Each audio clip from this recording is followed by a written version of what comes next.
వస్తాడు, ఫస్ట్ ఎప్పుడు వస్తుందో చూస్తాడు, శాలరీ తీసుకుంటాడు, వెళ్ళిపోతాడు. తెలుగు రాష్ట్రాలకు చెందిన ఇద్దరు ఉత్తమ ఉపాధ్యాయులు రాష్ట్రపతి చేతుల మీదుగా అవార్డులు అందుకున్నారు. దేశంలోనే తోపు టీచర్ అని అవార్డు కొట్టిండు సారు. పేరు ప్రభాకర్ రెడ్డి. లెక్కలు, ఇంగ్లీష్ అంటే భయపడే విద్యార్థులకు తమదైన శైలిలో పాఠాలు బోధించి వారిలో ధైర్యాన్ని నింపారు. విద్యార్థుల్లో సృజనాత్మకత పెంచడంలో భాగస్వాములయ్యారు. అందుకే వారు జాతీయ ఉత్తమ ఉపాధ్యాయులుగా పురస్కారాలు అందుకున్నారు. విజయవాడ కానూరు జెడ్పీ ప్రభుత్వ పాఠశాలలో సైన్స్ ఉపాధ్యాయురాలిగా పనిచేస్తున్న డాక్టర్ అరుణ ఉత్తమ ఉపాధ్యాయురాలిగా రాష్ట్రపతి ద్రౌపది ముర్ము చేతుల మీదుగా పురస్కారం స్వీకరించారు. సైన్స్ లో ఉన్న రహస్యాన్ని వినూత్నంగా బోధిస్తూ పిల్లల్ని చైతన్యపరిచారు. ఉత్తమ అధ్యాపకురాలుగా అవార్డు అందుకున్న శ్రీమతి మాలతి గారు జిల్లాకు చెందిన ఉపాధ్యాయుడు సురేష్ కుమార్ కు జాతీయ స్థాయిలో ఉత్తమ ఉపాధ్యాయ పురస్కారం దక్కింది. వృత్తిని దైవంగా భావించిన గురువులు వారు.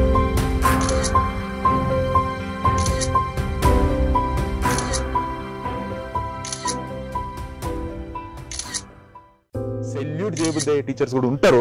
నేను వాళ్ళ గురించి మాట్లాడతలేను, ఎవ్వరు కూడా మనసు మీద తీసుకోకండి. ఎడ్యుకేషన్ సిస్టమ్ నిజంగా మారాలంటే ఫస్ట్ అటెండెన్స్ తీసేయాలి. ఇంజనీరింగ్ కాలేజెస్లో అటెండెన్స్ తీసేయాలి. అటెండెన్స్ తీసేస్తే పిల్లలు రారు కదా. పిల్లలు రానప్పుడు ఏం చేయాలంటే ఇక్కడ చెప్పేటోడిని తీసేయాలి. ఎందుకంటే క్లాస్కి రప్పించే బాధ్యత టీచర్ది.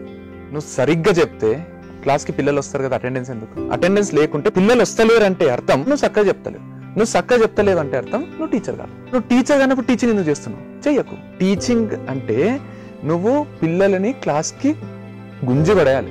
నీ క్లాస్ ఉందంటే ఇట్లా ఉరుక్కుంటూ రావాలి. అట్లా చెప్పగలిగితే చెప్పు, లేకపోతే చెప్పకు. అటెండెన్స్ నీ పని చేయడం ఏంటి? దేనికన్నా అటెండెన్స్ ఉంటుందా? డాక్టర్ అటెండెన్స్ పెట్టుకుంటాడా? నమ్మి కదా వస్తారు నా రోగం తగ్గిస్తాడని. సినిమాకి అటెండెన్స్ ఉంటాయా? రండి రండి రండి అని పట్టుకపోతారా? వాడే డబ్బులు ఇచ్చి కదా వస్తాడు, పోయి ఎగబడి చూస్తాడు కదా టికెట్ దొరుకుతుందో లేదా అని. మరి నీకెందుకు అటెండెన్స్? టీచర్లు అంతా పిల్లల్ని తిడతారు, సినిమాకి పోయిండ్రు అంటారు, కానీ నువ్వు సినిమా కన్నా ఇంట్రెస్టింగ్ గా చెప్పు. క్లాస్ సినిమా పోకుండా నీకు వచ్చి క్లాస్ లో కూర్చుంటారు కదా, బట్ బయట ఎందుకు తిరుగుతావు? ఆబ్వియస్ కదా. ఇప్పుడు నేనేమంటా అంటే నువ్వు ఎంగేజ్ చెయ్యు. నువ్వు చెప్పే స్టఫ్ ఎట్లుండాలంటే 100% అటెండెన్స్ ఉండాలి. ఒక రోజు క్లాస్ మిస్ అయితే మనకి ఇట్లా పిచ్చి పిచ్చి అయిపోవాలి లోపల. అట్లా చెప్పు క్లాసు. అట్లా చెప్పనీకే చేత కానప్పుడు అసలు చెప్పకు అంట నేను. పిల్లలు మారాలంటే నీ పనే మార్చాలి కదా, నువ్వు మార్చాలి కదా పిల్లల్ని. అయితే ఇక్కడ ప్రాబ్లం ఏం తెలుసా? మళ్ళీ నేను టీచర్ని ఇంత అన్నా కదా, ప్రాబ్లం మళ్ళీ పిల్లలది. పిల్లలు అంటే పిల్లల బిహేవియర్తో ప్రాబ్లం లేనే లేదు నాకు. బిహేవియర్ నేర్చుకోవడానికి వారు కాలేజ్ వస్తున్నాడు. ప్రాబ్లం ఎక్కడంటే పిల్లలు టీచర్ కావాలనుకోరు కదా. నేను టాప్ కాలేజెస్కి పోతా, వాళ్ళకున్న నాలెడ్జ్ చూస్తే నేనే పిచ్చోండి అయిపోతా.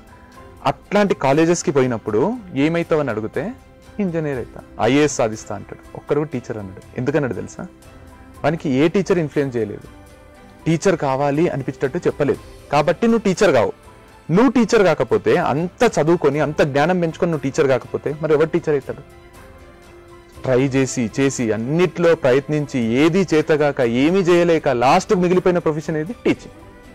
వస్తాడు, ఫస్ట్ ఎప్పుడు వస్తుందో చూస్తాడు, శాలరీ తీసుకుంటాడు, వెళ్ళిపోతాడు. సెల్యూట్ చేయబుద్దయ్యే టీచర్స్ కూడా ఉంటారు. నేను వాళ్ళ గురించి మాట్లాడతలేను, ఎవ్వరు కూడా మనసు మీద తీసుకోకండి. ప్రాబ్లం ఇక్కడ ఎడ్యుకేషన్ సిస్టమ్తో కాదు, టీచింగ్ సిస్టమ్తో. ఎడ్యుకేషన్ సిస్టమ్ మనంత అద్భుతమైన ఎడ్యుకేషన్ సిస్టమ్ ఈ భూమి మీద ఎక్కడ లేదు. ఒక్కసారి ఆలోచిద్దాం. మన స్కూల్లో 6 సబ్జెక్టులు ఉంటాయి, దాంట్లో 3 లాంగ్వేజెస్. ఏవో 3 లాంగ్వేజెస్? ఒకటి రీజనల్, ఒకటి నేషనల్, ఒకటి ఇంటర్నేషనల్. రీజనల్, నేషనల్, ఇంటర్నేషనల్ ఎందుకు నేర్పిస్తారంటే ఇక్కడ బతకనీకే రీజనల్, మనకు తెలుగు. ఒక్కసారి కంట్రీలో ఎక్కడైనా బతకనీకే హిందీ, ప్రపంచంలో ఎక్కడైనా బతకడానికే ఇంగ్లీష్. 3 లాంగ్వేజెస్ ఎట్లా నేర్పిస్తారు తెలుసా? కథలతో నేర్పిస్తారు. ఫస్ట్ క్లాస్ నుంచి 10th క్లాస్ వరకు తీసుకుంటే ప్రతి సబ్జెక్ట్ లో 20 కథలు ఉంటాయి. హిందీ, తెలుగు, ఇంగ్లీష్. అంటే క్లాస్ కి 60 కథలు, స్టాండర్డ్ కి 60 కథలు. ఫస్ట్ నుంచి 10th తీసుకుంటే 10 స్టాండర్డ్స్, 60 × 10 600 కథలు ఉన్నాయి.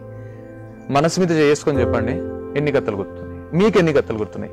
మనం అంతా ఒకటే సిలబస్ చదువుకున్నాం కదా. 600 కథల్లా గట్టి గుర్తు చేసుకుంటే ఎన్ని కథలు గుర్తొస్తాయి? 2-3 కంటే ఎక్కువ రావు. మరి ఏమైపోయినాయి 597 కథలు? నేను చెప్పుకొని పైసలు సంపాదిస్తున్నా యూట్యూబ్లో. చిన్నప్పుడు నాన్నా పులి కథ చెప్పిండ్రు కదా మనకు. నాన్నా పులి కథ చెప్పినప్పుడు నాన్నా పులి అని అరుస్తాడు. ఊరికే నాన్న పోతాడు, పులి ఉండదు. అట్లా చెప్పక రాబద్దామని వచ్చి పండుకుంటాడు. మళ్ళీ అరుస్తాడు, నాన్నా పులి అంటాడు. మళ్ళీ పోతాడు, మళ్ళీ పులి ఉండదు. ఇష్టం వచ్చినట్టు తిట్టి పోయి అనుకుంటాడు. 3rd టైం నిజంగానే పులి వచ్చింది, నాన్నా పులి అన్నాడు. తండ్రి అబద్ధం అనుకున్నాడు, పులి పిల్లోని మింగేసింది. అంటే ఈ కథల అద్భుతం కదా, ఈ కథ ఒక జీవిత పాఠం కదా. అబద్ధం ఆడరాదు, అబద్ధం ఆడితే జనాలు నమ్మరు. 7 చేపల కథ అని చెప్పిండ్రు మనకు. చేప ఎందుకు ఎండలేవంటే గడ్డిమోపు అడ్డొచ్చింది. గడ్డిమోపు ఎందుకు అడ్డొచ్చినావు అంటే ఆవు మేయలేదు అని ఒక్కొక్క రీజన్ చెప్పిండ్రు. అంటే అంటే ఒక చేప ఎండకపోవడానికి ఎన్నో కారణాలు ఉంటాయి, చేపను నిందించకు. అంటే దాన్ని తప్పు జరిగితే ఇమీడియట్గా వాళ్ళని తిట్టేయకు, దాని వెనకాల కారణాలు. అంటే మనకు చిన్నప్పుడు చెప్పిన ప్రతి కథలో ఒక నీతి ఉంది. అట్లా మనకు 600 కథలు చెప్పి నీతులు చెప్పి పెంచితే ఈరోజు మనం ఇట్లా ఉండకుంటే చెప్పలేదు. ఎవరిది తప్పు? టీచర్స్ తప్పు. మార్కుల కోసం చెప్పిండ్రు, బై హార్ట్ చెప్పించిండ్రు, పట్టిపించిండ్రు. పోనీ 3 లాంగ్వేజెస్ పక్కన పెడదాం, ఇంకా 3 ఉంటాయి కదా, మ్యాథమెటిక్స్, సైన్స్, సోషల్. మ్యాథమెటిక్స్ లో ఏమున్నాయి? Time and work, time and distance, permutations and combinations, probability, percentages, averages, clocks, calendars, ages. ఏంటివి మన జీవితం కదా. గట్టిగా ఆలోచించు. Time and work. మనం ఇప్పుడు ఏం చేస్తున్నాం? టైం స్పెండ్ చేస్తున్నాం. ఏం చేస్తున్నాం? వర్క్ చేస్తున్నాం. మన జీవితంలో భాగం. Time and distance. పొద్దున ఏం చేసినాం? టైం స్పెండ్ చేసినాం. ఎందుకు? డిస్టెన్స్ ట్రావెల్ చేయడానికి. పర్సెంటేజెస్, మాటికి పర్సెంటేజ్ మాట్లాడతాం. ఎంతరా నీ అటెండెన్స్ పర్సెంటేజ్? డిస్కౌంట్ ఇవ్వవా? Percentage flat 50% off. పెద్ద బ్యానర్లు చూస్తాం. జీవితంలో భాగం కదా. GST percentage, infant mortality rate percentage. లాస్ట్కి ఎలక్షన్స్ మొన్నైనాయి, ఎవరు ఎంత పర్సెంట్తో గెలిచిందని మాట్లాడుకున్నాం. మన మామనో అతను వచ్చి ఎన్ని వచ్చినాయి బేటా మార్క్స్ అంటే 70% మామ అంటే అంతే నా బేటా మా ఓన్కి 80 వచ్చినాయి అంటాడు. అంటే మనం మాట్లాడుకుంటున్నాం పర్సెంటేజ్. కమ్యూనికేషన్ కదా.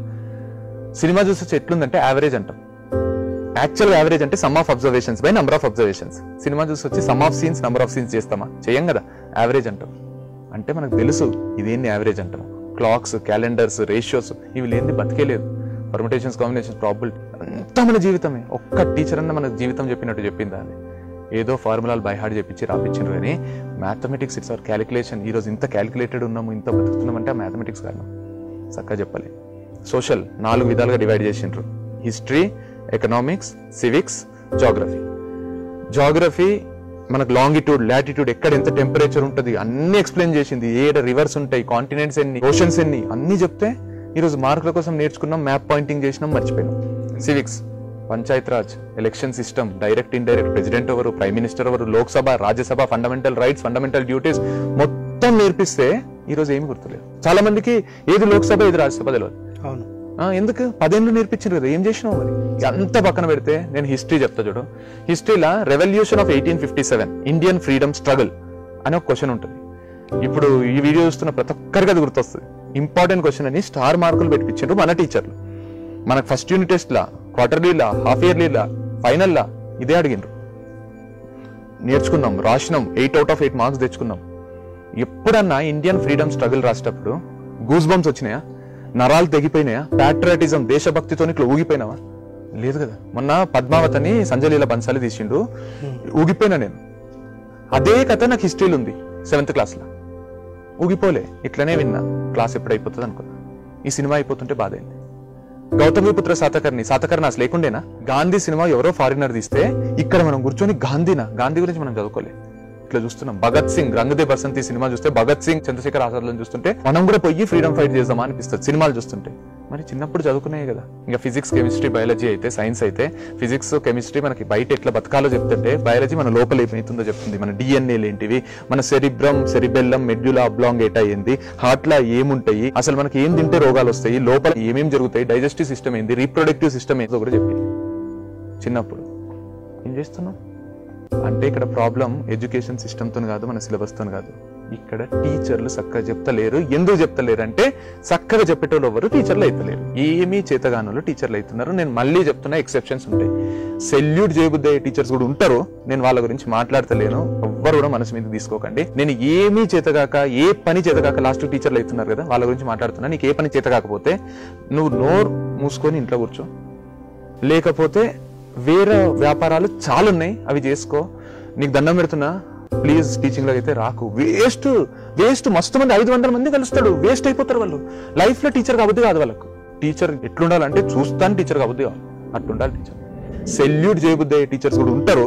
నేను వాళ్ళ గురించి మాట్లాడతలేను. ఎవ్వరు కూడా మనసు మీద తీసుకోకండి.